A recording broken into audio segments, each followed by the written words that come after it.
যখন কেউ মিথ্যা কথা বলে ফেরেশতা তার পাশ থেকে 1 কিলোমিটার 1 মাইল দূরে চলে যায়। কয় মাইল দূরে? 1 মাইল বরাবর। কেন চলে যায়?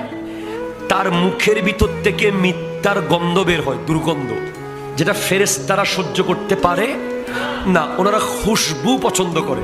আপনার আতর লাগানো শুধু খুশবু না, কথার ভিতরেও খুশবু আছে। ওয়ান ম্যান শো মারা শুধু খুশবু না, সালামের মধ্যেও খুশবু আছে, আদবের মধ্যেও খুশবু আছে, সত্য কথার ভিতরেও খুশবু আছে।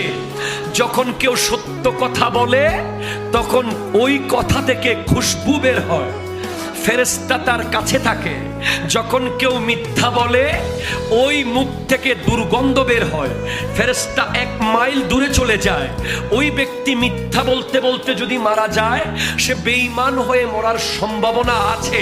কারণ যেই ফেরেশতা তাকে কালিমা পড়িয়ে দেবে, কালিমা স্মরণ করিয়ে দেবে, ঈমানের কথা জানিয়ে দেবে, সেই ফেরেশতা তার পাশে থাকার সুযোগ নাই মিথ্যার কারণে। সেম গীবত, আমাদের সমাজে গীবত আছে না নাই? আরো জোরে আছে না নাই? এই ফিতনা এত কঠিন, এত কঠিন, এত মারাত্মক। এই ফিতনা একেবারে রগে রগে, ঘরে ঘরে, টেবিলে টেবিলে, দোকানে দোকানে, বেডরুমে বেডরুমে, মোবাইলে মোবাইলে, মেসেঞ্জারে মেসেঞ্জারে।